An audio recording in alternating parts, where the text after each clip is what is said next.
Bueno, continuando con estas características importantes para desarrollar dentro del proceso de aprendizaje aún en el aula, podemos también señalar como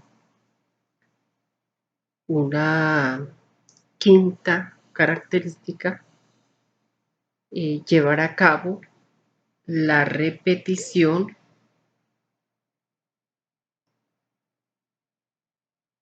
pero de formas ¿qué? De formas diferentes. ¿Qué significa de formas diferentes? Significa que una de esas mejores formas que el ser humano puede aprender y desarrollar almacenando información en la memoria a largo plazo es mediante ¿qué? Mediante la repetición. Sin embargo, pues es importante tener en cuenta algunas cosas.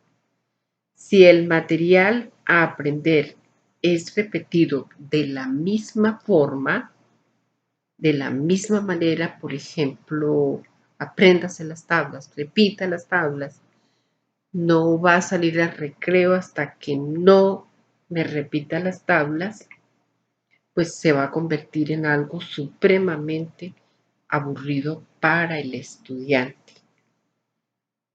Por eso la neuroeducación propone como crear estrategias diferentes de tal manera que si yo cambio la forma mediante actividades, mediante experiencias, la información empezará a ser más receptiva utilizando diferentes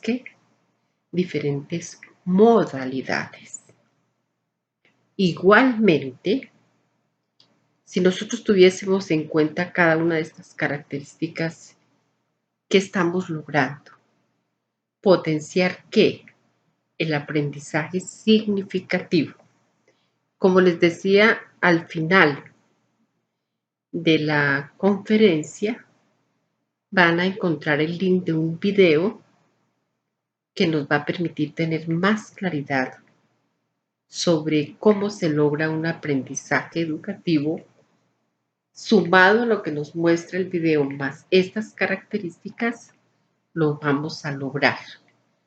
Por eso la motivación en la escuela es lo que es el motor que va a causar dentro del estudiante o en la vida del estudiante a que eso que ha aprendido de esa manera tan motivadora, tan emocionante en el aula de clase,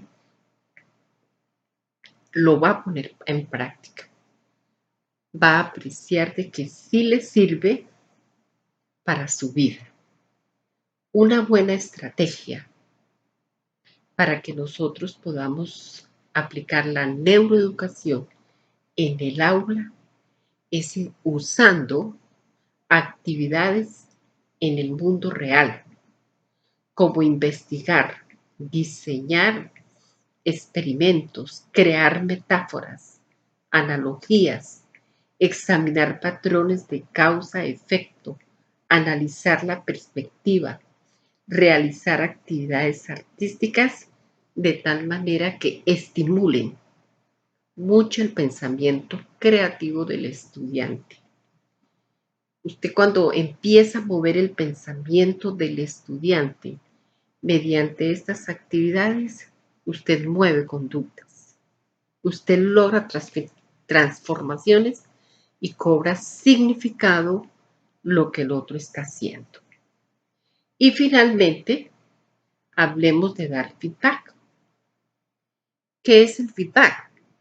Es sencillamente la retroalimentación que es muy esencial en neuroeducación y por supuesto en el proceso de aprendizaje. Cuando se da la retroalimentación, decir que se ha hecho bien o que se puede mejorar es básico, ¿verdad? Es básico para orientar el aprendizaje. No solo con poner una nota numérica, no es el número, quitémonos el esquema del número, del examen, en los exámenes, en remarcar los errores con rojo, en señalarlos de forma completa. Es importante de pronto hacerle caer en cuenta de los errores, pero también es importante resaltar lo que se ha hecho bien. Por eso el estímulo hacia lo que se ha hecho bien es una buena estrategia. Es como cuando uno dice, todo está bien, pero sin embargo, ¿verdad? Hay que corregir. No critiquemos tanto ni señalemos tanto al otro, sino primero resaltemos lo bueno para después corregir. Cuando vayamos a corregir, no tratemos de imponer lo nuestro. Por eso uno sugiere y en la sugerencia se relaciona mucho con las emociones, en la aceptación, ¿verdad? En la aprobación y por supuesto eso hace que la persona diga, ah, pero esto lo tuve bien. Entonces vamos a seguir las pautas, a seguir las sugerencias. El proceso de aprendizaje no acepta el autoritarismo, que es totalmente diferente a la autoridad. En este sentido, pues una vez que ya tenemos estas bases, pues vamos entonces a hablar de lo que se llama los estilos y ritmos de aprendizaje en la primera infancia. Pues por supuesto nos centraremos en un concepto de estilo de, de aprendizaje, donde lo podemos definir como los rasgos, ¿no? Son como los rasgos afectivos y fisiológicos que sirven como indicadores relativamente estables de cómo las personas perciben interacciones y responden a sus ambientes de aprendizaje.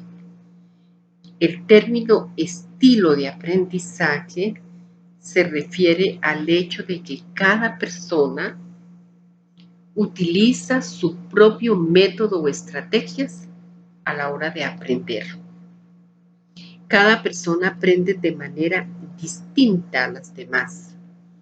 Utiliza diferentes estrategias. Aprende con diferentes velocidades e incluso con mayor o menor velocidad. En este sentido, es muy importante que nosotros podamos comprender esto en la práctica, en el sentido de que no podemos tener grupos homogéneos, ni siquiera nuestros hijos. Ni siquiera cuando yo tengo más de un hijo, puedo decir que son homogéneos porque pueden recibir lo mismo, el mismo afecto, los mismos cuidados. Puede que no haya excepción entre los dos para los padres, pero indudablemente su estilo de aprendizaje es diferente. Por eso nosotros decimos, no es que con el mayor no me pasó así, es que con este menor, mejor dicho. De ahí que a mí me parezca supremamente importante conocer los temperamentos del ser. Nos ayudan mucho en esta parte afectiva y en algún momento enviaré el material, inclusive en clases presenciales lo podemos interactuar.